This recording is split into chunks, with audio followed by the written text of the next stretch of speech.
absolutely stellar picking the Coca-Cola 600, with all three of us going 0 for 15. I was feeling so good about my Alex Bowman top 3 on that restart when he restarted third with 2 laps to go. And I look up and he finished 20th. I'm like, what? And then Isaiah. I've been making fun of Isaiah incessantly for taking over for Ann and putting the producer's role into the toilet in the league. But you had the wrong day, Isaiah. I was off by a few days. What can I say? So close, though. So close. It doesn't matter, though. And I have to say something. You know, Isaiah had chased a win, and he was probably counting that he was going to win with like 3 to go in the Coke 600. I was actually he had the text almost. He probably had the phone like text almost made to it. Well, and I was actually watching the race with a friend of mine who watched our show last week, and she says, has Isaiah texted you yet? And I said, I hope he's smart enough not to early chirp. Yet. No early chirping. And sure enough, as soon as that happened, she's like, okay, I see what you mean now. So, Isaiah, so close yet so far, but please lead us off this week on your picks. All right. So we're going to go with a similar strategy as last week. Okay. I've got 3 top 3s. So to start it out, I've got Martin Truex Jr.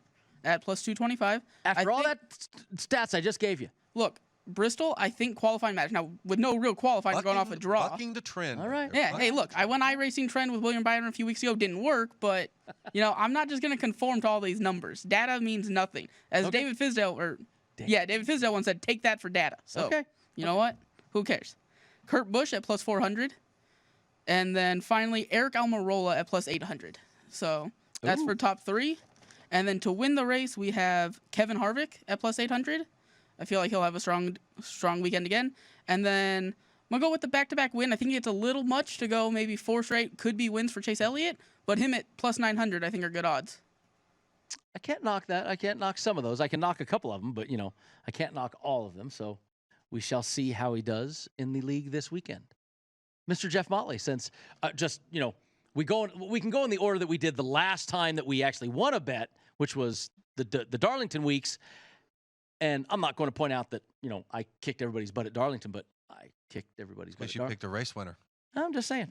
Which is good for you. I picked a 4-man horse race. Well, you know, this is the perils of actually not. One good thing about finishing last is I could have picked first, and then Isaiah would have either had to pick the same driver as I did, or Isaiah would have gone a different way. I am not going to go a different way. I'm going to stick to what I wrote down during the break and what I've been picking. So I'm going 3 race winners and 2 top 3 guys this week. I'm going Kyle Busch to win at plus 400. I think this is where he gets his first win of the season. I really do. Plus 400 is kind of a hard number for me to let go on Kyle Busch. But then I'm going with Isaiah on the other 2 race wins. I got Kevin Harvick at plus 800, and I'm going to go with your theory on Uncle Mo, momentum for Chase Elliott at plus 900. I think if he's going to break through, this is an opportunity. And then my other 2 picks going over to the top 3, I'm going to go Ryan Blaney at plus 450 for a top 3 pick.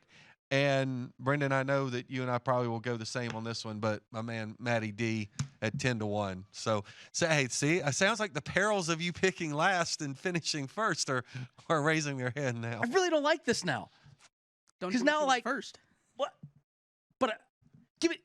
Oh. So you want to pick all the same ones I've got? Is that what you're getting ready? Well, listen, keep in mind, I had these marked. These hash marks have been on this paper since I was sitting outside talking to Isaiah. Mine too. If I need to hold them up, mine too. But this is a problem we have when we don't have the group picks and the driver head-to-heads because we don't have as many to pick from. Listen, put your paperwork down. Don't make me bring Ann back. Is he even old enough to bet? I didn't know he was old enough to walk in the casino. Look at him on camera. It looks like he's barely even old enough to bet here. Such a baby face. He's got such a baby face. And you know what? You're going to be glad you have that baby face when you get older. And you look like us. Yeah, exactly. Okay. So I'm a little upset, a little miffed at the moment because I like to be differentiated. But the problem is we've given, I think, what are the best picks that we have talked about. Differentiated, yes, is a word. You learned that at Georgetown? Differentiated is a word. You didn't learn that with the Biggie's turncoat. The crazy gobbler turkey that is your hokey, whatever the hell that is. Hokey and a Hoya. We don't really know what either one of them are, do we? I do. I know what my Hoya is. All right, whatever. Okay, so I'm going to tell you what I had. I had Kyle Busch to win, and I had Chase Elliott to win, because I liked both of those picks.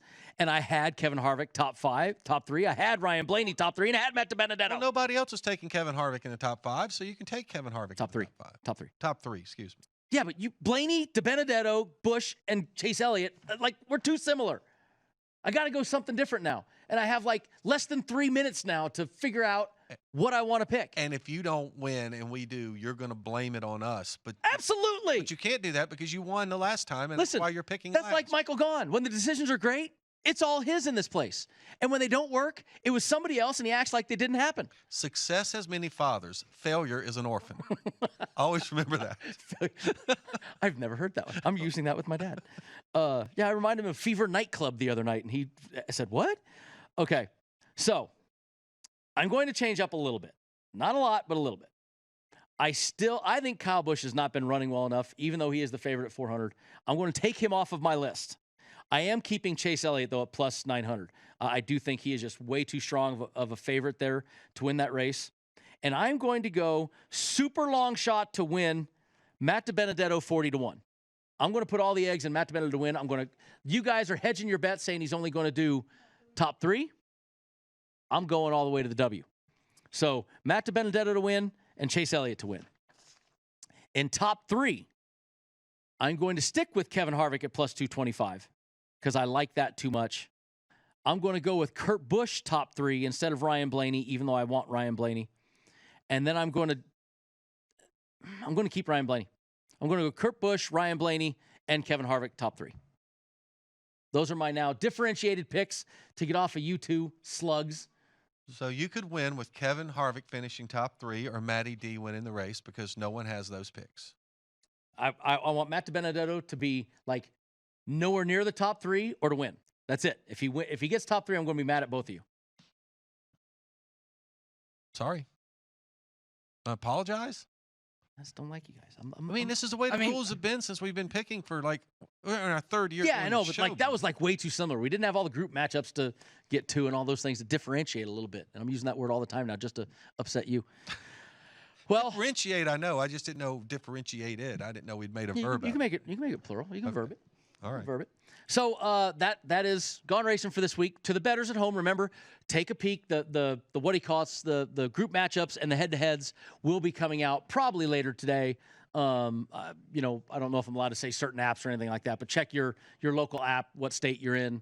Check some of the ones that you can find. And this is a full-on race at Bristol. It's going to be the full 500 laps. It's not going to be a short race like what we saw at Charlotte on Thursday night. So it's going to be this is regular race. A regular Bristol race. The only thing they did was they drew for qualifying. We talked about that. So those things are all normal. No practice or qualifying. Nope. And no Wednesday Cup race this week. We have a Monday Xfinity race, but no Wednesday Cup race. So normal week.